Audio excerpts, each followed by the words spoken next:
7 years ago, he disappeared without a word, leaving her with an unborn child and a broken heart. 7 years later, he returns, not with an apology, but with a sleek black car, armed men, and eyes staring straight at the 6-year-old standing behind her coffee counter. Those eyes. Exactly his eyes. Cassian Moretti had become the most powerful mafia boss on the East Coast, and he had just seen the son he didn't know he had. If you're reading this story, please like and comment the name of the city you're reading from. I want to know how far my story has come. The morning Marin Vale's life ended for the second time, she was elbow deep in a bag of Colombian dark roast and running 12 minutes behind. The alarm had failed, not malfunctioned. She'd turned it off in her sleep, the way she always did when exhaustion took over completely, when her body just decided the rest of the world could wait. But the world never waited. Not for her. Not since Rowan. She yanked her hair back with a rubber band that had seen better months, shoved her feet into the worn-down boots by the door, and shook her son awake with the particular kind of urgency that had become its own language between them. Rowan, up, now. He groaned into the pillow, 6 years old and already an expert at performative suffering. 5 more minutes. 0 more minutes. She didn't wait for an argument. She pulled the blanket off, set his clothes on the bed beside him, and was already in the kitchen pouring yesterday's leftover oatmeal into a bowl before he'd finished making the sound she privately called his dying animal noise. Some mornings she almost laughed at it. This morning she didn't have the bandwidth. The cafe opened at 6:15. It was 5:58. Brant Street Coffee had been Marin's for 3 years now. 3 years of lease renewals that scared her, of espresso machines that broke at the worst possible times, of learning the names of regulars and their orders and their moods, of building something small and steady from almost nothing. It sat wedged between a law firm and a pharmaceutical consultancy. 2 glass towers that made her little shop look like something left behind from another era. She liked that about it sometimes. Liked the way the wood-paneled walls held warmth that the towers across the street never could. Most mornings she loved it. This morning she was late. Rowan's laces were untied, and she'd forgotten to stop at the supply depot yesterday, so she was low on oat milk, and the forecast said possible flurries, and she still had not figured out how to fix the loose hinge on the back storage door. Mom. Laces, Rowan. Mom, there's cars outside. She looked up from where she was checking inventory on her phone. Through the big front window of the cafe, she'd unlocked the door, turned the lights on, started the first brew, all in the efficient autopilot she'd developed like a second nervous system. She could see Brant Street in the gray pre-dawn light. 3 black SUVs, parked at the curb with the careful precision of people who did not worry about parking tickets. Men in dark coats stood outside them, breath fogging in the cold. Not looking at anything in particular. Looking at everything. Marin knew that posture. She'd grown up in a part of Brooklyn where men stood like that outside social clubs, hands loose at their sides, expressions like walls. Her father had warned her about men who stood like that. She'd fallen in love with one anyway. The door opened. She almost said something, some version of "we're not open yet," that she kept ready for mornings like this. But the words didn't come. Cassian Moretti walked into her cafe. He was broader than she remembered, taller somehow, though that made no sense. People didn't get taller at 32. But he wore the room differently than he used to, filled it differently, the way men do when they've learned that space belongs to them. His coat was charcoal and perfectly cut. His jaw carried a scar she didn't recognize, a thin line angling toward his chin. His hair was shorter than it used to be. His eyes were the same, dark, careful, lit from somewhere behind the surface. Those eyes found her immediately. She had rehearsed this moment, not consciously. She would never have admitted that. But somewhere in the back of her mind, in the small hours when Rowan was asleep and the cafe was dark, and she let herself feel things she'd spent years compressing into manageable shapes, she had run through versions of it. What she would say, how she would look, whether she would cry or go cold or throw something. What she actually did was grip the edge of the counter until her knuckles hurt. Marin. His voice was the same too, lower, maybe, rougher, but underneath it the same register that had once been able to say her name and make her feel like the only person in a room full of people. She said nothing. I know this is... He stopped, looked at the space around her, the little cafe, the chalkboard menu, the photos on the wall. Then his gaze moved and landed on the small figure who had appeared in the doorway behind the counter, still in his coat because Marin hadn't had time to tell him to leave it in the back. Rowan. Her son looked at the man across the counter with the frank, uncomplicated curiosity of a child who had not yet learned to be afraid of powerful things. Cassian went very still. The silence lasted maybe 3 seconds. It felt like something longer. Marin watched it happen, watched the recognition move through him, the calculation, the arrival at a conclusion she had spent 6 years preparing for and 6 years hoping to avoid. She saw the moment it landed. Rowan had Cassian's eyes, not a resemblance, not an echo. The exact same eyes, the shape of them, the particular darkness of the irises, the slight downward tilt at the outer corners that she'd once thought was the most beautiful thing she'd ever seen and now lived with every day as an unavoidable fact. Cassian looked at her. She met his gaze and didn't say anything. "Mom," Rowan said, "can I have hot chocolate?" "Go in the back," she said. "I'll make it in a minute." He disappeared without argument. He was a perceptive kid. He'd learned early that certain tones of his mother's voice were not invitations to negotiate. Cassian's men had not entered the cafe. They were still outside, still performing that particular variant of casual that wasn't casual at all. One of them had positioned himself near the door, not blocking it, just near it. "How old is he?" Cassian said. It wasn't really a question. "You need to leave." "Marin, I'm not doing this."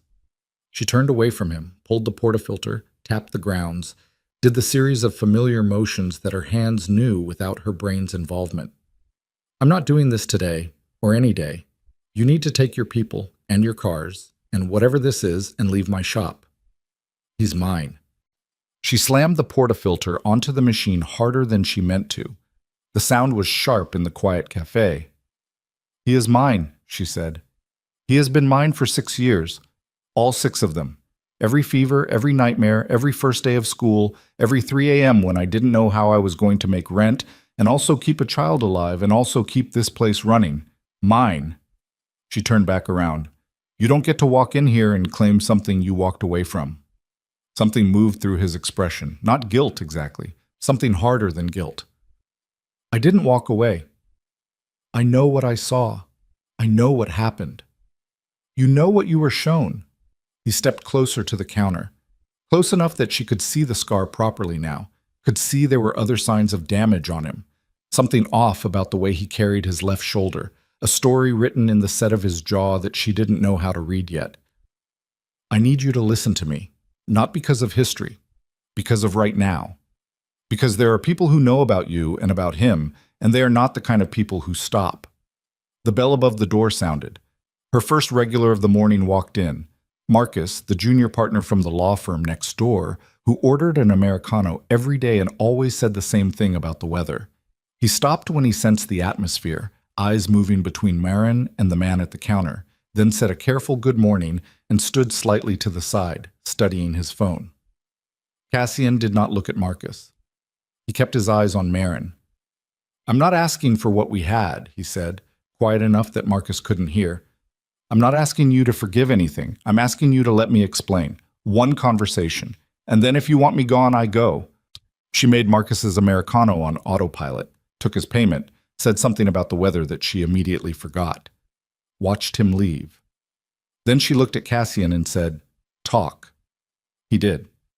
He talked for 20 minutes, standing at the counter while the cafe stayed empty in that strange suspended pocket before the morning rush, while Rowan ate oatmeal in the back and occasionally appeared in the doorway to look at the stranger with the careful eyes before disappearing again. Cassian talked, and Marin listened with her arms crossed, and her face doing what her face did when she was working to feel nothing.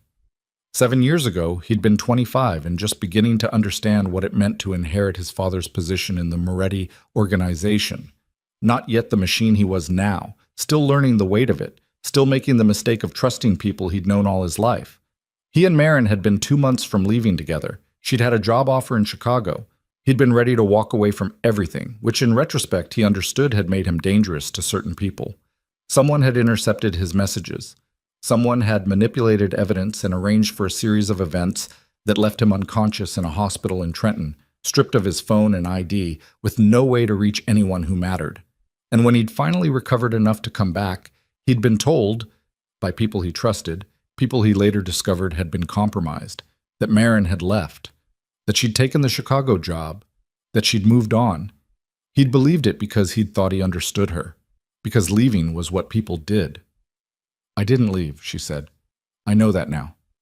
"You should have known it then." He accepted that without defending himself, which was the only thing he did in that conversation that cracked something open in her chest against her will. "Who did it?" she said. "A man named Aldrich Voss. He ran a network that competed with ours. He wanted to destabilize my father's organization during a transition. Taking me out of commission and removing the only person I would have left everything for, that was strategy. Not personal, just strategy." "That's supposed to make it better?" "No, nothing makes it better. I'm telling you because you deserve to know and because Voss's people are still active. And 2 weeks ago they ran a surveillance operation on a coffee shop on Brant Street." He held her gaze. "On you." The oatmeal pot clattered in the back. Rowan's voice called out something about whether he was allowed to have the rest of the brown sugar. Marin didn't answer for a moment. "What do they want?" she said. "To use what they know. You and Rowan are leveraged now. That's all they see." She thought about that for a long moment. She looked at the door, at the ordinary street outside, at the people walking past in the early morning cold, all of them going somewhere, all of them inside their regular lives. "I need you to leave," she said. "Marin, I heard you. I heard everything you said. I need to think, and I need you to not be standing in my shop when the rush starts." She kept her voice level. It cost her something. "I'm not saying I believe you. I'm not saying anything except that I need you to go." He looked at her for a long moment. Then he reached into his coat and set a card on the counter. No name, just a number. "Any time," he said. He left. The SUVs pulled away from the curb with the same quiet efficiency with which they'd arrived. Rowan appeared at her elbow. "Who was that guy?" he said. "A customer," she said. He looked at her with those eyes, Cassian's eyes, and she knew he didn't believe her. "His coat was really nice," Rowan said, with the solemn observation of a child who noticed everything. "Go get your backpack. School in 20 minutes." She stood there after he went, hands flat on the counter, looking at the card. The morning light was coming up now, coming through the front windows, hitting the coffee machines and the chalkboard and the worn wood of the floors she'd spent a week refinishing herself because she couldn't afford to pay someone. She had built everything in this room from almost nothing. She was not going to let it be taken apart. She picked up the card. Then her phone buzzed. A number she didn't recognize. A text message, 3 words. "We know, too." She stood there reading it as the first customers of the morning began pushing through the door, as the cafe filled with the sounds of an ordinary day, as Rowan called from the back asking if he could wear his red sneakers, or if it was a boot day. She stood there and thought about what it meant that they had messaged her at this exact moment. They had been watching. They had watched Cassian come in. They had watched him leave, and now they wanted her to know that whatever conversation had just happened, they already knew about it. Her hands were very steady when she slipped the card and the phone into her apron pocket. She called back toward the back room.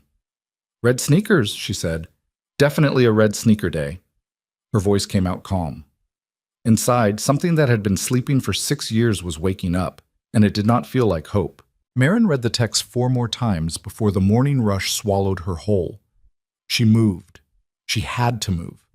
The door kept opening, the cold kept pushing in with each customer, and she was pulling shots and steaming milk and making change and saying the names of drinks out loud in the correct order because that was what the morning required, and the morning did not care what had just happened to her. Marcus came back for a second Americano, which he never did. He said something about a deposition running long. She nodded. She handed him the cup. She watched him leave and she thought about 3 words on a phone screen and she kept moving. Rowan's school drop-off was 7:55. She left the cafe in the hands of her one part-time employee, a 23-year-old named Petra, who was reliable in the specific way that young people are reliable when they actually like their job, and she walked Rowan the 4 blocks to Callaway Elementary with his red sneakers flashing against the wet sidewalk. He talked the whole way. He always did. About a kid in his class who'd brought in a snake for show and tell. About whether snakes could smell fear. About whether fear had a smell. Or whether that was just something people said. She answered on autopilot. Yes, snakes have a strong sense of smell. No, fear probably doesn't have a literal smell. Yes, she was listening. She was scanning every doorway they passed. She didn't know what she was looking for. Someone standing too still. A car parked with someone in it. She'd grown up with enough peripheral awareness of how certain people operated to know the signals. But knowing the signals and actually catching them in real time while also monitoring a 6-year-old's proximity to the curb were two different things. At the school gate, she crouched down to his level. Hey, today, after school, you go straight to the aftercare room. Don't wait outside, okay? Not even for a minute. He looked at her with that expression he sometimes had, older than his face, like he was filing something away for later analysis. Is something wrong? No, I'm just going to be a little late picking up. You said that face means something's wrong. What face? The face you're making. She adjusted her expression consciously. Go learn something. She watched him go through the gate, watched until he was inside the building, until the door closed behind him. Then she stood on the sidewalk in the cold and took out the plain white card and the phone at the same time, holding one in each hand, and she stood there for a moment that lasted longer than it should have. Then she called the number on the card. He picked up on the second ring. I need to see you, she said. Not at the cafe. A pause. There's a parking garage on 10th and Farwell. Level 3. 30 minutes. He hung up before she could say anything else. Boshum. The garage was the kind that smelled like oil and cold concrete and the particular staleness of enclosed spaces. She took the stairs to the 3rd level, heels of her boots hitting each step too loudly. Her breath came out white in the air. Cassian was already there. One car. A dark sedan, nothing as conspicuous as the morning's convoy. He was leaning against the hood, coat collar up, and there was one other man standing 15 feet away with the practiced invisibility of someone paid to pretend he isn't listening. Marin walked up and held out her phone. He looked at the screen. His expression didn't change in any dramatic way, but something settled behind his eyes, a kind of confirmation. When did this come in? This morning, after you left. She took the phone back. Which means they were watching the cafe, which means they watched you walk in. Yes. So you coming there, so that made things worse. He looked at her steadily. They already knew about you. My coming there didn't create the risk. It accelerated the timeline. That's not actually a better answer, Cassian. I know. She moved away from him, put some space between them, stood near the concrete barrier looking out at the grid of the city below. From up here, everything looked like a system, streets that connected to other streets, everything feeding into everything else. What do they want from me specifically, she said. Not in general, not leverage. What is the actual play? Voss's operation has been running below the surface for 7 years. They couldn't move openly without exposing themselves. But there's been a shift, a consolidation among the independent networks on the East Coast. Someone is trying to bring the pieces under one structure, and whoever controls that structure controls the movement of money through 6 states. He came and stood beside her, not close, just near enough to speak at a normal register. I've been the primary obstacle to that consolidation. I've held the Moretti network independent. If they can neutralize me some, how does neutralizing me help with that? He was quiet for a moment. Because of what you would have been, he said, 7 years ago, if we'd gone to Chicago. She turned to look at him. My father's organization had a succession structure. There were legal components on holdings, properties, accounts that could only transfer under certain conditions. He met her gaze. One of those conditions was a documented partner. It was old thinking, my father's generation. The idea that a man with family was more stable, more reliable, less likely to make reckless decisions. You were going to leave the organization. I was going to restructure it, legitimate it. The partnership conditions were going to transfer management of the legal holdings to a neutral trust structure. He paused. You were going to be the co-signatory. That was the original plan. Before everything fell apart. Marin processed this. So when we separated, the trust never formed. The legal holdings stayed in a contested structure for 3 years. Voss's people moved into that gap. He turned back to the view. Rowan changes the calculus.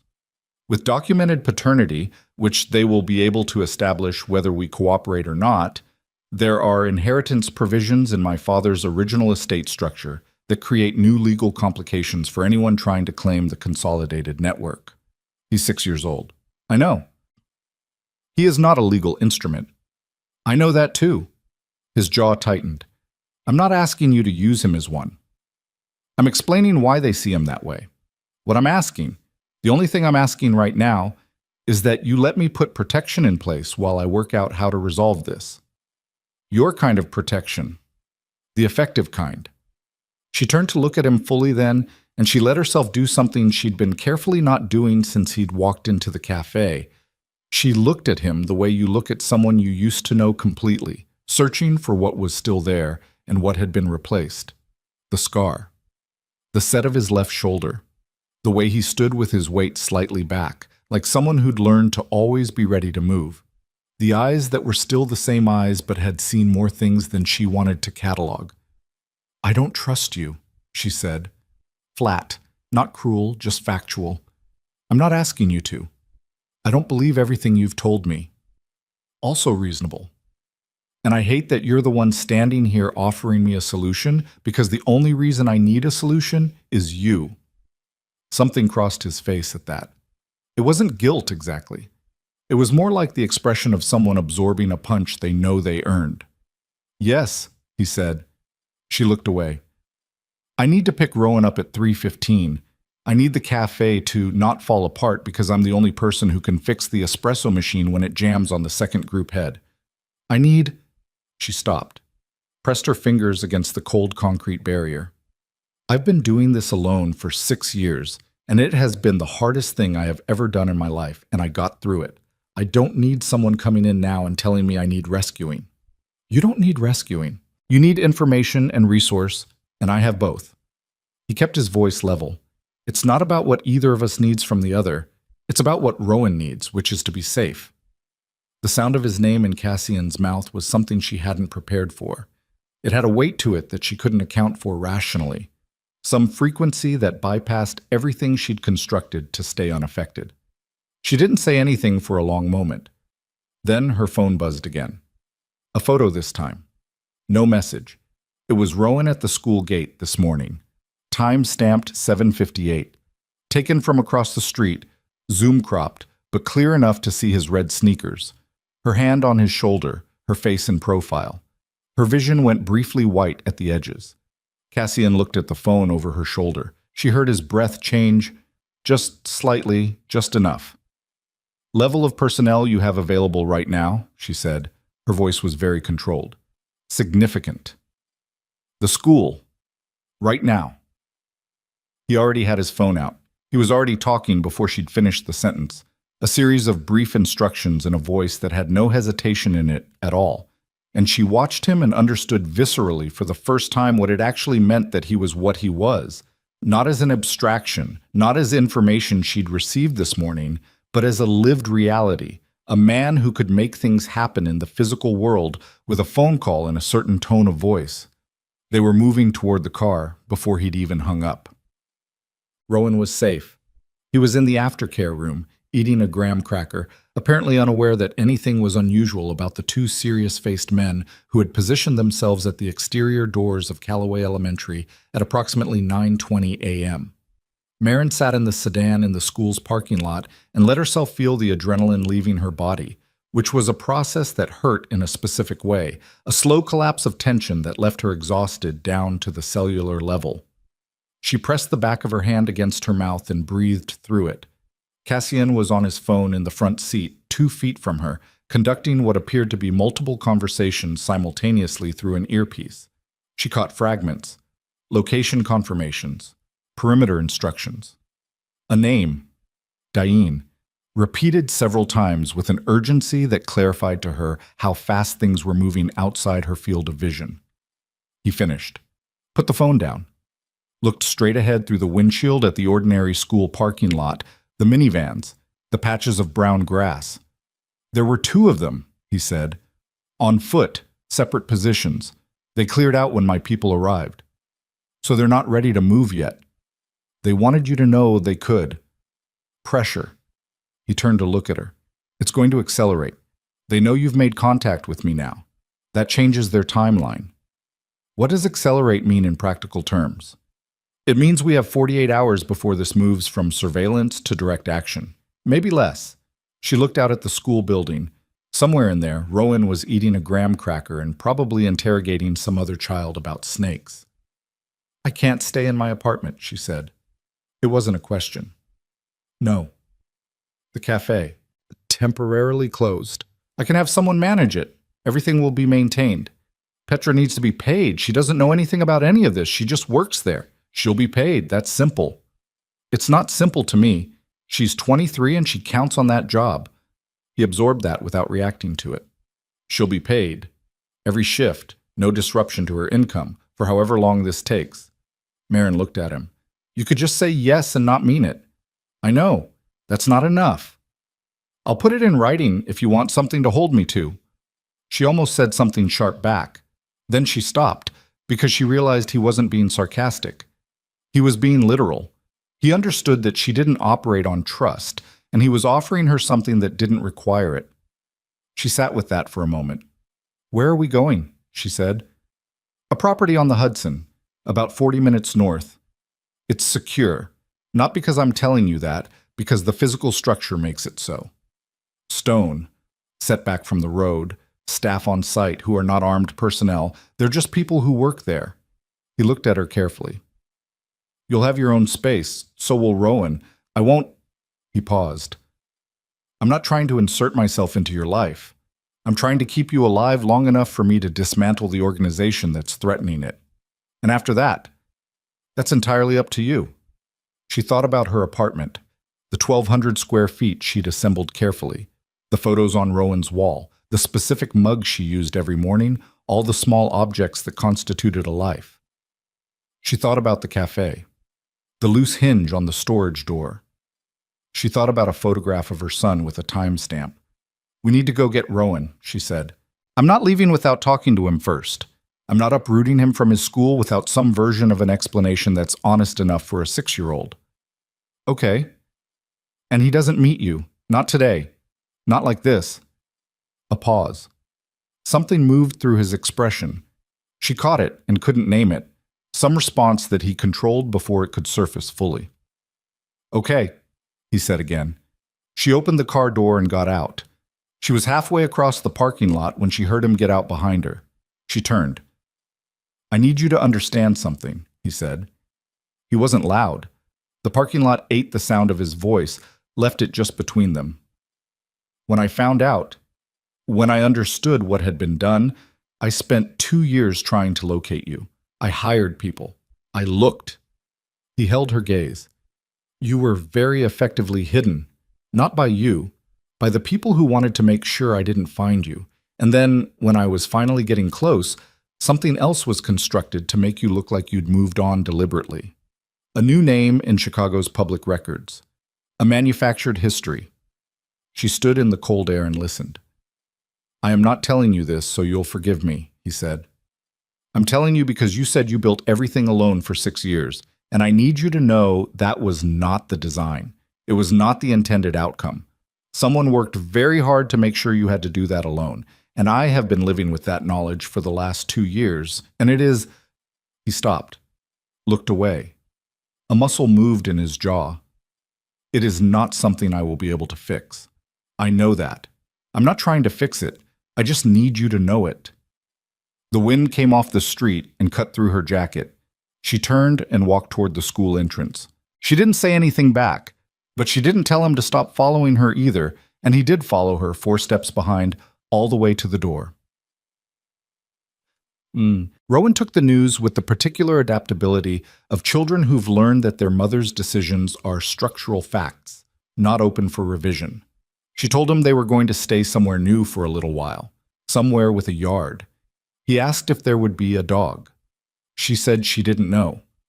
He He said that was probably a yes if she was saying she didn't know instead of no. She didn't correct him. He got his backpack. He walked out with her. In the corridor, passing a bank of lockers, Marin glanced at her phone. There was an email from a number she didn't recognize. Not a text this time, an email through her cafe's business address. A contact form submission. The message was 4 words. This ends with Rowan. She stopped walking. Rowan bumped into her from behind, apologized to her kneecap. She closed the email, kept her hand from shaking with a focused act of will that cost her something she wouldn't be able to quantify until later. Sorry, bud, she said. Let's go. She walked out into the cold air and she did not look back, and she did not let him see her face until she had it arranged into something that looked like forward motion, because that was the only direction left. The estate was exactly what he'd said it was. Stone, setback, a long gravel drive that crunched under the tires in a way that made the arrival feel deliberate. The Hudson was visible from the east-facing windows, a gray-silver stripe through bare trees. There was a yard. No dog. Rowan asked about the dog within 40 seconds of getting out of the car. The woman who met them at the door was named Helene, 50s, gray-streaked hair pulled back, the brisk efficiency of someone who managed complicated logistics without needing to understand their origins. She showed Marin and Rowan to a set of rooms on the second floor, 2 bedrooms connected by a shared bathroom, windows that looked out over the yard and the tree line. There were books on the shelves, an actual toy bin in the corner of the smaller room, which Rowan approached with the focused intensity of someone conducting an audit. Helene said dinner was at 7 and left them to it. Marin stood in her room, the larger one, white walls, a heavy wooden bed frame, a window with a view she would have paid a lot for under different circumstances. And she stood there for approximately 90 seconds doing nothing, just standing, just letting the room be still around her. Then she sat on the edge of the bed and took out her phone and deleted the email. Not because it didn't matter, because she needed to stop looking at it.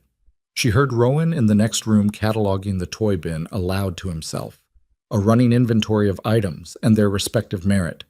She listened to his voice move through the list and felt her chest do something complicated that she didn't have the energy to examine right now. She needed information. That was the thing about fear, Ditchin. If you let it stay formless, it became consuming. But if you pushed it into specific questions, it became almost manageable. What did Voss's organization actually want? What was the specific legal exposure around Rowan's paternity? What was Cassian's actual plan for dismantling the threat? Not in outline, but in sequence. What was the timeline? What were the contingencies? She needed to understand the architecture of the situation she was inside. She went downstairs. Cassian was in a room off the main hall that might have been a library in a previous life. Shelves of binders now where books might have been. A long table with a laptop and several phones. A whiteboard on one wall covered in a grid of names and lines that she didn't look at for too long because looking at it felt like stepping into something she couldn't step back out of. A man she hadn't seen before was seated at the table. Late 30s, compact, the kind of face that didn't register immediately and probably wasn't supposed to. He had a laptop open in front of him and paused when she walked in. Cassian looked up. Something moved in his expression. Something that might have been surprised that she'd come down so quickly, or something else she couldn't categorize. "This is Dain," he said. "He runs intelligence on our end." Dain nodded at her once. Professional. No effect. "I want to understand the structure," she said. She stayed near the door. "Not the overview. I've had the overview. I want to understand specifically how Rowan is legally exposed and what the actual pathway is that Voss's people would use. Because if I understand it, I can make better decisions about what I do or don't agree to." Cassian looked at her for a moment, then he looked at Dain. "Walk her through the estate clause," he said. Dain turned the laptop to face her. The Moretti estate documentation includes a provision written by Giulio Moretti, Cassian's father, in 2011. Biological descendants of the primary heir are recognized as stakeholders in the legal holding trust, which currently controls about 40% of the Moretti organization's above-ground assets, real estate, registered holdings, legitimate business interests. What does stakeholder mean in practice? It means any documented biological descendant can make a legal claim on those assets. And more importantly, It means their existence creates a constraint on how those assets can be transferred or liquidated by other parties. He pulled up a document. Scanned, old. Voss's consolidation plan requires clean transfer of several properties and holding structures that the Moretti Trust controls. A living documented heir creates a legal obstacle that could tie those transfers up in probate litigation for years. So eliminating him removes the obstacle. Diane said it the same way he would have said anything else. She felt the words land in her stomach. And documenting him, she said, establishing paternity officially, creates a legal presence that's harder to eliminate without drawing significant attention. Cassian said it from across the room. It's not a perfect protection, but it raises the cost of action considerably. She looked at the document on the screen, at the formal language of her son's accidental inheritance. You want to file paternity documentation, she said. I want to discuss it. That's still you using him as a legal instrument. It's using the law as a shield. There's a difference. Tell me what the difference looks like from his perspective when he's old enough to understand it. Cassian was quiet. That's not a rhetorical question, she said. I am genuinely asking you to explain it to me in those terms, because whatever we decide here, he is eventually going to know about it, and I need to be able to tell him something true. He came around the table, not toward her, just to the other side, putting space between himself and the organized grid of threat intelligence on the whiteboard. The truth, he said, is that he already exists inside this. Not because we chose it for him, because someone else chose it for him 7 years ago when they decided to separate his parents before he was born.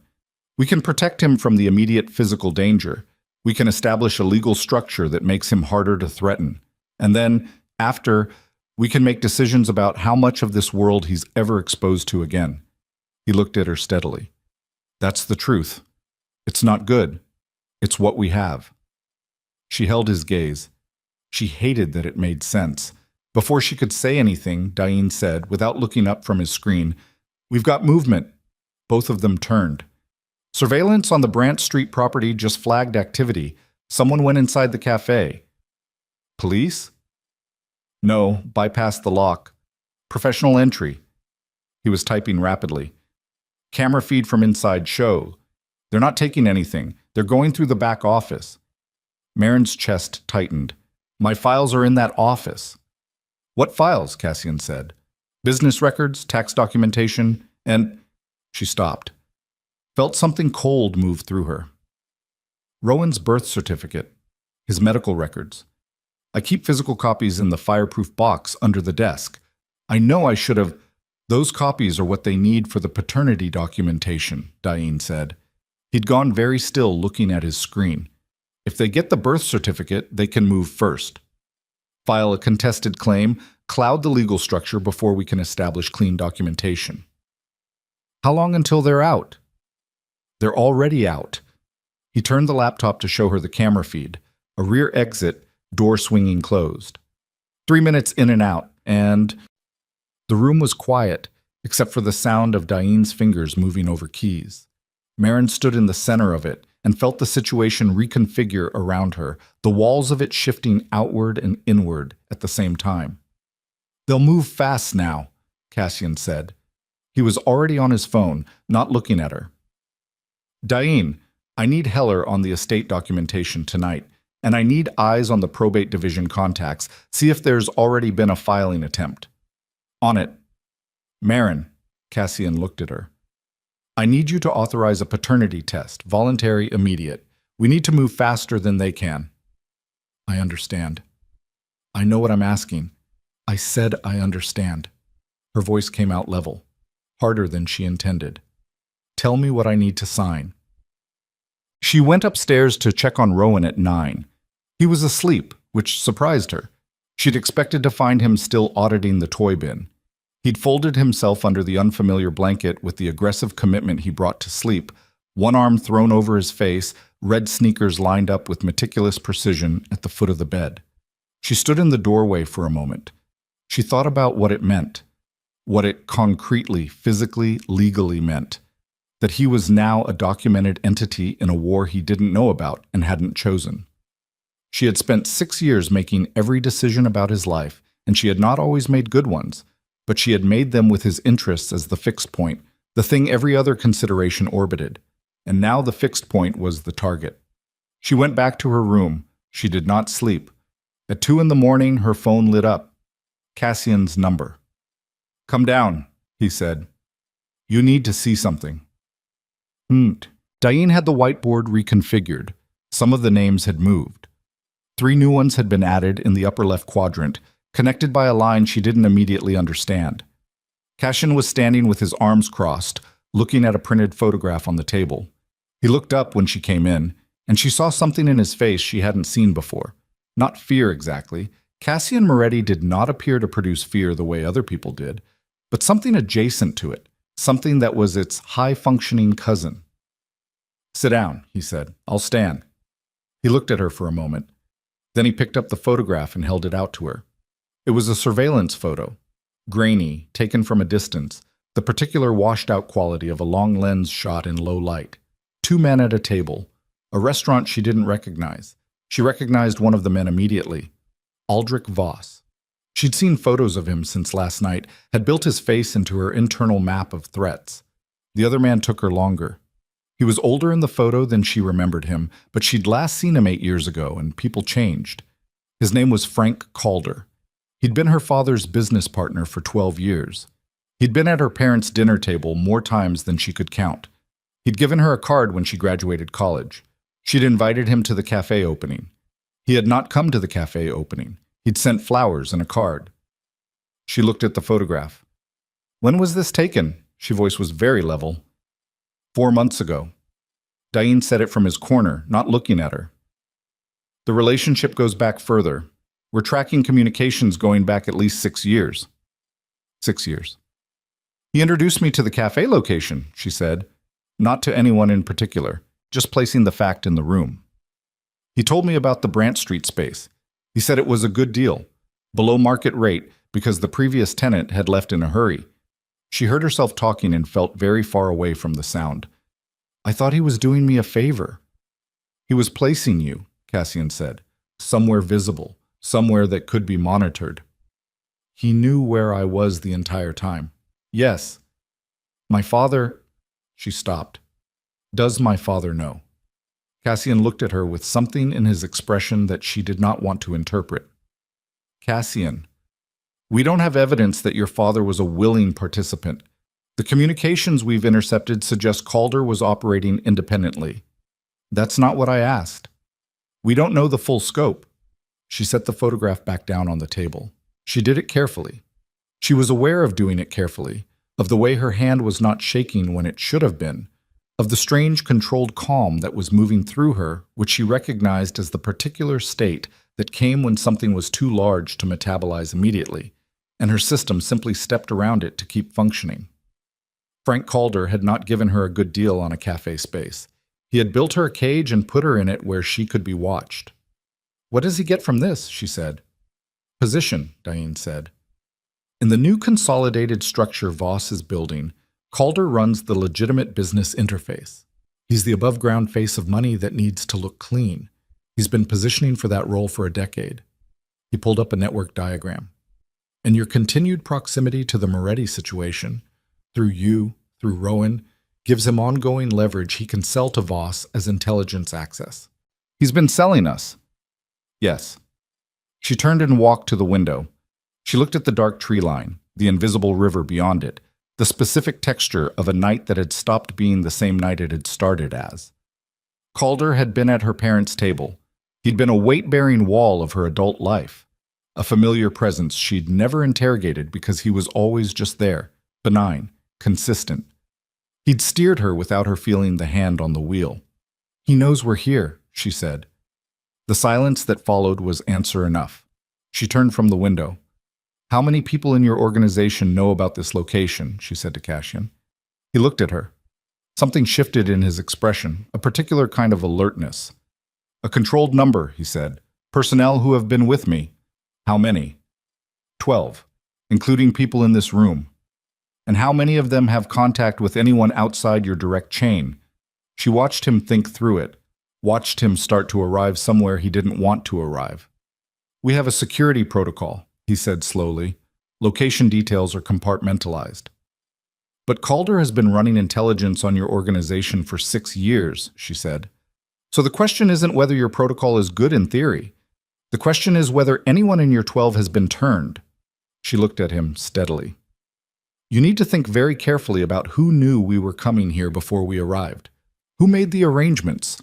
Who has had access to this location since your father owned the property? The room was very quiet. Cassian turned to Dain. Dain was already looking at him. Helene, Dain said. It was one word.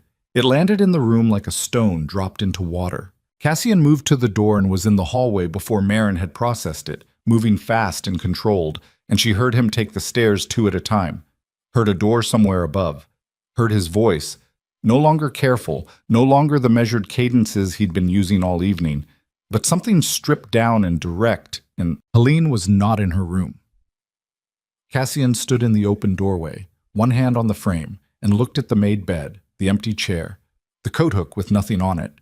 The room had the particular stillness of a space that had been vacated with intention. Not the disorder of someone who'd left quickly, but the clean absence of someone who'd left prepared. He turned and came back down the stairs. Marin was in the hallway. Dain was behind her. Gone, Cassian said. Dain was already on his phone. How long ago did you last see her? She showed us upstairs at 6, Marin said. She said dinner was at 7. She brought food up to Rowan at 7:15 because he didn't want to come down. She thought through it, the sequence of the evening. I didn't see her after that. 3 hours, Dain said. He was talking to someone on the phone now, low and rapid, moving back toward the library. Get me confirmation on the east perimeter. Now. Cassian stood in the hallway with his hands at his sides. She watched him think, not the visible processing of someone working through a problem aloud, but the internal kind, the compressed rapid calculation of someone who'd learned to make decisions in deteriorating conditions. She called them when we arrived, he said. Not a question. Maybe before. She knew we were coming before we did. I called ahead to have the rooms prepared. How long has she worked for you? 11 years. He said it without emotion, which was its own kind of answer. She worked for my father before that. So Calder has had 11 years to develop the relationship. He looked at her. Something moved through his jaw. We need to move Rowan, she said. Yes. Right now. Yes. He was already moving toward the stairs. Get what you need from your room. 5 minutes. She went up without running, because running would have woken Rowan before she was ready to wake him, and she needed 30 seconds to figure out what she was going to say to him. She went into her room, pulled on her jacket, shoved her phone and the charger into her bag. She thought about what a child needed to hear at 2 a.m. when his mother was about to pick him up out of a strange bed and put him in a car. She went into his room. He was still asleep. She hated this. She hated the specific shape of it, the red sneakers at the foot of the bed, the unfamiliar blanket, the toy bin he'd been so interested in 3 hours ago. She put her hand on his shoulder and shook him gently. Hey, Rowan, I need you to wake up. He surfaced slowly, blinking, that disoriented animal look of a child pulled from deep sleep. Mom, we're going somewhere else. I need you to put your shoes on. He looked at her. She kept her face neutral, steady, the face she used when the situation required him to comply before he understood it. He sat up and reached for the sneakers.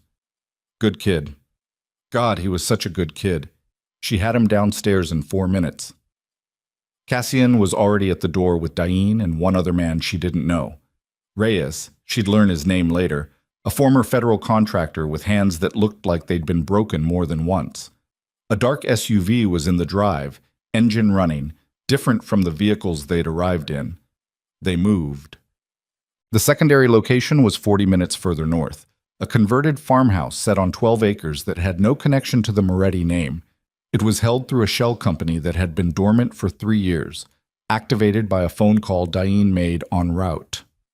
The heat was already running when they arrived. There were no staff. There was a kitchen, a pantry stocked with basics, and a room with a cot where Rowan was installed with a blanket and his backpack as a pillow before he'd fully registered the transition. He fell asleep within minutes, the resilient unconsciousness of a child whose body had simply overruled the situation. Marin stood outside his door and listened to him breathe until she was sure. Then she went to find Cassian. He was on the porch, despite the cold, phone to his ear, and when she came out he held up one finger. 1 minute, and she stood against the exterior wall and waited and looked at the dark field and the dark sky and the invisible line where they met. He hung up, shoved the phone in his coat. Helene contacted Calder's operation at 8:47 this evening, he said. Diane pulled the tower data. The call was 4 minutes, enough to confirm our location and a head count. So they know about this place too? No. The routing on this property is clean, and Diane didn't use any channel Helene had access to. He looked out at the field. But they know we moved. They know Helene's cover is blown. That changes what they do next. They accelerate. Yes. He turned to look at her. In the porch light, his face was angular, tired, the scar more visible than it had been in the cafe's warmer light. There's an event tomorrow night. The Verdana Gala, annual charity event, one of the biggest in the city. Politicians, executives, money from both sides of clean and dirty. Voss has attended for the past 4 years. I've attended for 6. He paused. It's the one venue where both of us appear without triggering the kind of attention that a direct meeting would. You're going. I think it's where he plans to move. The chaos of a large event, the crowd, the difficulty of tracking specific individuals. He's done this before, used public spaces to conduct private operations. He looked at her steadily. And I think he wants to force a confrontation before I can establish the legal documentation, before Rowan's paternity is on record. When does the documentation file? Tomorrow afternoon, if my attorney can complete the process. Court opens at 9. He paused. If we can get to 4 o'clock, the filing is on record, and the legal obstacle exists regardless of what Voss does next. And between now and 4 o'clock, we keep Rowan here. We keep you here. I go to the gala and I end this. She looked at him. The field was very dark behind him. That's not a plan, she said. That's an intention. Diane and Reyes have mapped his standard security configuration. There are 3 members of his inner operation who will be at that event. If I can remove those 3 pieces, his network has no operational command structure. It fragments. It doesn't disappear, but it loses the ability to execute coordinated action for long enough that we can cash in. She said his name and he stopped. You're going to walk into a room full of people with the man who's been trying to kill your son, and you're going to do what exactly? Talk him out of it? No. The word was very simple, and she heard everything in it. She looked away. At the field. At the tree line that was just a darker edge against dark sky. I can't go with you, she said. Not a question. No. Rowan needs one of us here, and I need you to be the one that isn't walking into that room. And if something goes wrong, Diane stays here. Reyes stays here. The documentation files at 9 regardless of what happens to me. I've already arranged that. If I don't come back, the legal structure protects Rowan, and there will be people who can take Voss's organization apart using what we've already documented. He said it with the flatness of someone who had thought through the contingencies at length and arrived at peace with the least good ones. She felt something sharp in her sternum that she was not going to call what it was. You should sleep, he said. A few hours if you can. You first. Something happened in his expression. Almost a smile. Not quite, but the shape of where one might have been. I don't really sleep anymore, he said. That's not something to be proud of. It's not pride. It's just how it is. She went inside. She didn't sleep either. I'm tempted. At 6 in the morning, Rowan woke up and wanted to know where they were. She told him. A different place, still safe, still with her. He looked at her with those eyes and asked if they were going to move again tonight, and she said she didn't know, which he accepted. He found a deck of cards in a kitchen drawer, and they played 3 rounds of Snap at the kitchen table while Diane worked in the other room, and Reyes stood at the window doing the invisible thing. The cards slapped against the wood, and Rowan cheated at the 3rd round in a way he didn't think she noticed, and she let him win. She watched his hands on the cards, his small, serious face. She thought, I would burn everything to the ground, not as a metaphor, literally. She would make decisions that couldn't be walked back. She would do things that would change what she was. She had understood this in the abstract before. Sitting at this kitchen table watching him cheat at cards, she understood it in her body, in the specific animal way that was older than thought, whatever it cost. At noon, Cassian came through the kitchen, already changed, a suit that was understated and perfectly fitted, the kind of thing that said money without announcing it. He was going back to the city to prepare. He stopped in the kitchen doorway. Rowan looked up from the cards. He looked at Cassian with the frank assessment he applied to most things. Then he said, "Are you the one who was at the cafe?" Marin went still. Cassian looked at the boy. Something happened in his face that she'd never seen on it before. Something that wasn't composed, that didn't have the architecture of control she'd seen on him every other moment of the past 24 hours. "Yes," he said. Rowan considered this. "Your coat was nice." "Thank you." "Are you a friend of my mom's?" A pause. The kitchen was very quiet. Outside, a bird made some sound in the bare trees. "I'm trying to be," Cassian said. Rowan looked at him for another moment with the judicial severity of a child deciding whether an answer was sufficient. Then he looked back at the cards. Cassian looked at Marin. She looked back at him. There was nothing to say that belonged in front of Rowan, so neither of them said anything, but something passed between them in the silence that she felt in the center of her chest and didn't try to name. He left. 4 o'clock came. Diane confirmed the filing. He showed her the screen, the case number, the timestamp, the attorney's confirmation email. It was on record. She exhaled for what felt like the first time in 30 hours. It lasted about 4 minutes. At 4:14, Reyes straightened at the window. "Car on the road," he said. "Slow." Diane was up immediately. "Which direction?" "North. Came from the county road. It's slowing down." He moved to a different angle. It stopped. The farmhouse had one access road, one way in, one way out, flanked by the bare field flatness of what was probably soy in another season. Marin got up from the table. "Rowan?" "I know," Rowan said. He had gone serious in the particular way he went serious, the face that made him look like a smaller, younger person wearing the expression of someone much older. "Bathroom. Lock the door. Don't open it unless it's my voice." He went without argument. Reyes was on his phone, then, "Cassian's people are 20 minutes out." 20 minutes, Marin repeated. "There may be more on the road." Diane moved to the window opposite. "I'm seeing—" He stopped. Second vehicle. Came off the county road from the south. They had boxed the access road from both ends. Marin looked at Diane. "What do we have in this house?" He looked at her. "Tell me what we have," she said again. He moved to the kitchen, to the lower cabinet beside the refrigerator, and opened it. She looked at what was inside and cataloged it without reacting. "Reyes," she said. "Yeah. How long can you hold the south approach?"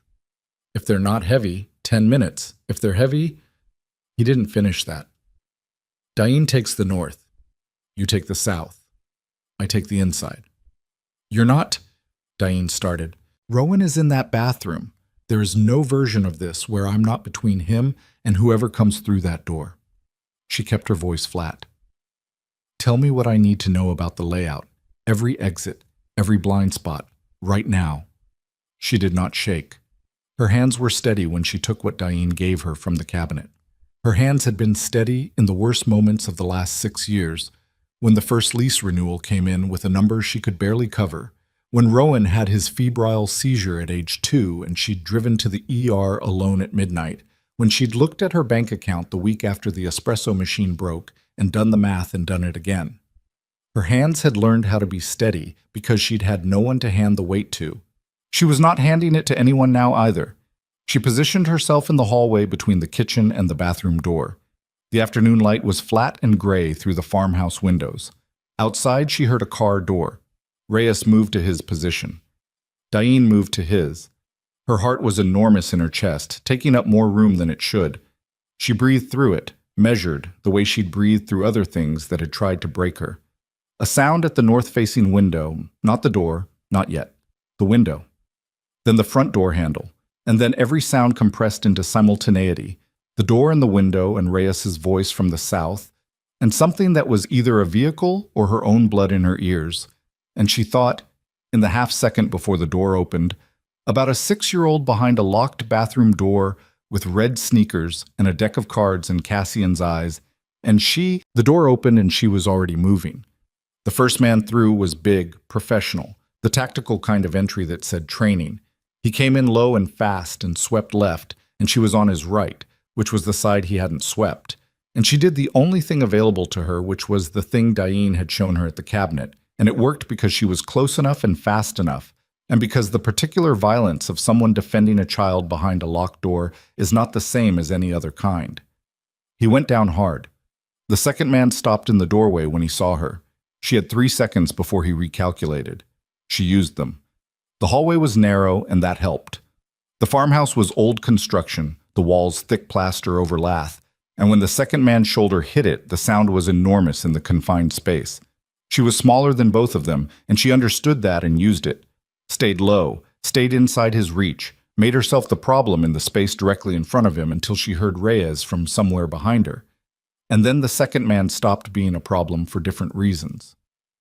From the north side of the house, 2 sharp sounds, and then silence. Then Diane's voice. Clear. She was on her knees in the hallway. She hadn't decided to be on her knees. It's like her legs had made that decision independently sometime in the last 30 seconds. Her hands were against the floor and she was breathing in the specific way that comes after adrenaline hits and recedes too fast. Great raw pulls of air that didn't feel like enough. She heard Rowan's voice from behind the bathroom door. Mom? I'm here. Her voice came out rough. She cleared her throat. Don't open the door yet. Mom? 1 minute, Rowan. I'm right here. She got up. It took more effort than it should have. She looked at the hallway, at the 2 men on the floor, at Reyes standing over them with the blank professional face of someone who'd done this before, at the particular stillness that follows violence when it's over, and everyone who's still standing takes a moment to confirm that they are, in fact, still standing. Diane came from the north entrance. A cut above his eye was bleeding down into his eyebrow.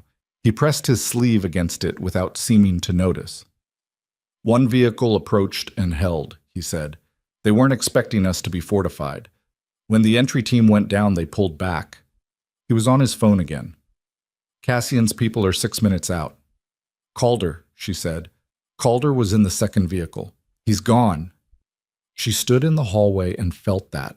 Felt what it meant that he was still out there, still mobile, still the connective tissue between everything that had been done. Cassian needs to know, she said. He already does. She went to the bathroom door. Okay, she said. You can open it. The door opened. Rowan stood in the small bathroom, back against the far wall, still holding the deck of cards. He had reorganized them while he waited. She could see that. The precise edges, the squared stack. He'd sorted them by suit. He looked at her face, at her hands, at the hallway behind her. She crouched down. Are you hurt? He said. No. He looked at her hands again. Mom. I'm not hurt, she said. I promise you. He came to her and she held him, and he was stiff for a moment in the way he was sometimes stiff when he was trying not to be scared. And then he wasn't stiff anymore. She held on longer than she meant to. Cassian's people arrived in 6 minutes as promised. 4 vehicles, 8 personnel, the whole perimeter secured in a way that made the farmhouse feel like a different structure. Suddenly, part of a system instead of an isolated point on a dark road. Cassian himself arrived 12 minutes after that. He came through the door and looked at the hallway, and then looked at her, and she watched the thing that happened in his face, which was not one thing but several, in rapid sequence. Relief, and something that wasn't relief, and something underneath both of those that she looked away from, because this was not the moment. He looked at his hands. She realized they were damaged. The right one, knuckles split, tape around 2 fingers that had been done hastily. He'd been in something before he came here. The gala, she said, is handled. He looked at her. Voss made his move early. He didn't wait for the event. What does handled mean? It means the 3 operational leads are in federal custody as of 2 hours ago. It means the documentation we've been building for 18 months went to a contact in the Organized Crime Division tonight. It means Voss himself. He stopped. His jaw moved. Voss is handled. She understood what that meant and did not ask him to say it differently. Calder ran, she said. I know. Dain said he was in the second vehicle when they pulled back. He had time to move. He won't get far. He said it with the quiet certainty of someone who had resources she didn't and was not performing the certainty for her benefit. He knows that too. He knows what happens now. She stood in the farmhouse hallway and thought about Frank Calder, about the flowers he'd sent to the cafe opening, about 12 years at her parents' table, about the Brant Street space and the below-market rate and the way she'd felt grateful. The specific texture of being used carefully by someone you never thought to question. My father, she said. Cassian looked at her. Tell me. All of it. Whatever you know. He told her. All of it was not as bad as she'd feared in one way and worse in another. Her father had known Calder's character was not what it appeared, had known for years that Calder operated in spaces that weren't clean. But he hadn't known the specifics, hadn't known about the interception of Cassian's messages, hadn't known about Marin's placement on Brant Street, had simply looked away from things he suspected, which was its own category of failure, the kind that didn't have a legal name, but that she would have to live with, and so would he. She would call him. Not tonight, but soon. And it would be the hardest conversation of her adult life, and she would have it anyway, because she had learned something in the last 48 hours about what happened when people didn't have hard conversations. They left gaps, and the gaps became the places where damage grew. Okay, she said. She went to find Rowan. But they stayed at the farmhouse for 2 more days, not because it was necessary. By the second morning, the perimeter had been reduced to 2 vehicles, and by the second evening, Dain told her the active threat assessment had dropped from critical to managed. But Rowan had found a cat somewhere on the property, a gray barn cat of indeterminate age that had apparently been living in the outbuilding, and the negotiation over whether the cat could come inside was ongoing and intense, and she didn't have the heart to interrupt it by making him move again. She let him have the cat for 2 days. She spent those 2 days doing things that felt almost ordinary. She called Petra and told her a version of the truth that protected Petra from the worst of it, and still apologized sincerely for the disruption and the closed sign on the cafe door. Petra, who was 23 and more perceptive than Marin had given her credit for, said she was glad Marin was safe and asked when they were reopening and accepted the timeline without drama. She called her mother, which led to the call with her father, which went the way she'd known it would. Badly, and then worse, and then through the worst part to something that wasn't resolution, but was at least honest. Her father cried, which she hadn't expected. She let him. She didn't fill the silence with comfort that wasn't genuine. I didn't know, he said, about you in the cafe, about what he was doing. I know. I should have. Yes, she said, you should have. She let that sit. We can talk about what that means. Not today, but we will. On the second evening, Cassian found her on the porch. The barn cat had come in and was currently occupying a specific corner of the kitchen that Rowan had established as its territory through an apparently successful negotiation. The field was dark, the sky clear, cold, but not brutal. He stood at the porch railing and didn't say anything for a while. What happens now? She said. With the network? With you. He turned to look at her. The porch light was low and it made his face look older, or maybe he just looked older than he had 2 days ago. Some costs showed up immediately. Some took a little time. I've been managing a transition for 2 years, he said. The legal holdings, the ones the estate documentation covers, those transfer to a legitimate trust structure, clean. The rest of it I've been systematically reducing. He paused. It doesn't happen overnight, but the intent has been there. You're telling me you were already getting out. I'm telling you the direction has been out. The speed of the process is... He stopped, looked at the field. I'm not going to tell you I'm something I'm not.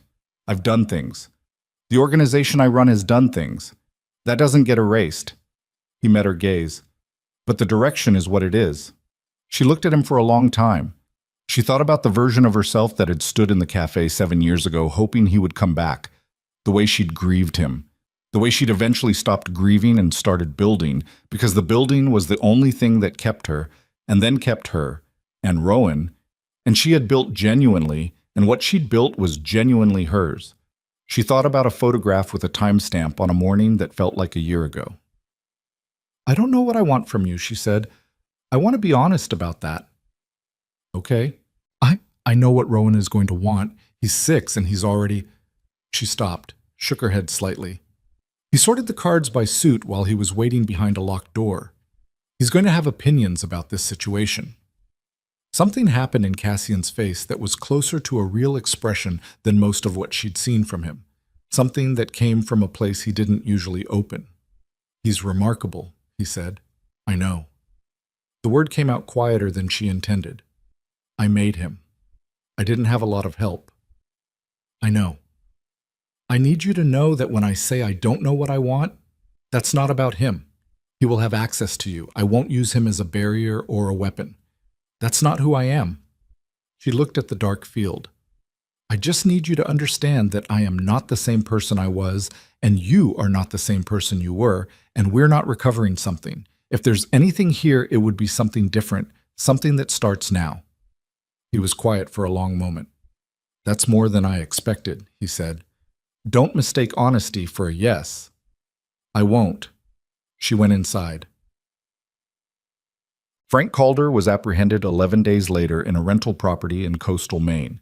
He'd made it that far on the combination of money he'd moved years earlier into untraceable structures and the particular confidence of someone who'd spent a decade believing he was smarter than everyone in the room.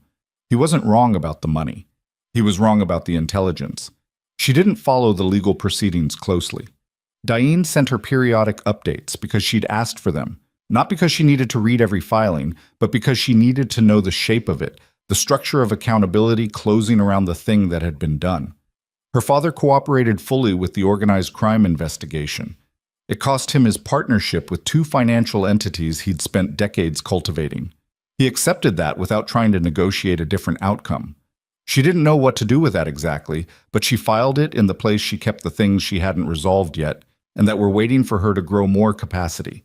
She went back to the cafe on a Tuesday, which she'd chosen deliberately because Tuesday was the quietest day of the week, and she wanted to walk into the space alone before the world had access to it again. Petra had kept the chalkboard updated. There was a new coffee quote she didn't recognize, attributed to someone named Ansel, which seemed invented but also perfect. The espresso machine was clean. Marin ran her hand along the group heads, checking them with the particular attention she gave things that mattered. The loose hinge on the storage door had been fixed. She stood in the storage room doorway, looking at it for a long moment.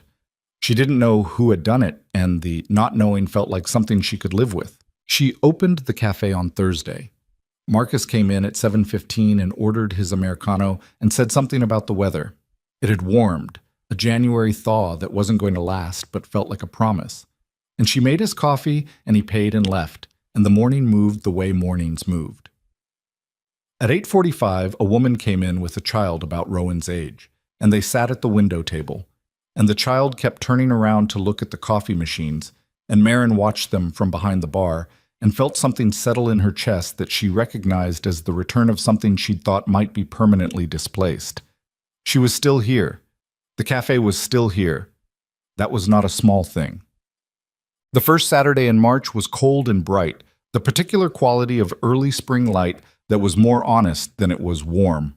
Marin opened the cafe at 6:15, made her own coffee first, an indulgence she rarely allowed on busy days, a properly made flat white, the ritual of it, and stood behind the counter drinking it before the first customer arrived. The door opened at 8:10. Cassian came in. He was in a jacket, not the charcoal coat, something less formal, less armored. Rowan was beside him, still in his winter coat, red sneakers, a hat that he'd pushed to the back of his head in the way that made it functionally useless as a hat. They'd been having Saturdays for 4 weeks now. Cassian picked Rowan up at 8, and they went somewhere. The Natural History Museum, the park, once a hardware store where Rowan had apparently become fascinated by a display of specialty drill bits. And then they came to the cafe at 8:10 because that was the agreement. She watched Rowan come through the door and go directly behind the counter, which he knew he was allowed to do, and pull off his hat and coat and hang them on the hook she'd put at his height specifically, and pick up the small apron she'd had made for him that he wore with the solemn seriousness of someone performing an official function. "We're making hot chocolate today," he announced. "We are," she agreed. "Cassian says he's never made hot chocolate before." She looked up. Cassian was standing at the counter, the customer side, the side she'd told him he had to stay on during operating hours, because there was a difference between her workspace and his presence, and she needed to maintain that distinction until she didn't. He met her eyes. "That's a significant gap in his education," she said. "I told him that," Rowan said, already pulling out the milk. She watched Cassian watch Rowan. She watched the thing that happened in his face, the unguarded thing, and she let herself look at it directly this time instead of away. She let it be what it was. She handed the steam wand control over to Rowan, which he took with great ceremony, and she moved to the other end of the counter to take the first order of the day. The cafe filled. The Saturday morning crowd had a different energy than the weekday one. Unhurried, people who came because they wanted to rather than because they needed the coffee to start the engine. She knew most of them now. Knew the woman with the double stroller who always needed an extra 5 minutes to navigate the door. Knew the retired couple who took the corner table and stayed for 2 hours. Knew the two men who came in together every other week and never spoke to each other but always sat across from each other, which she'd decided was its own kind of conversation. Her cafe. Her people. Her son's voice behind her. "Okay, you have to pour it slow or it burns. Mom showed me that." Cassian. "How slow?" Slow, like this." "I'm going to spill it." "You won't spill it. Hold the handle." "I'm holding the handle." "The other handle."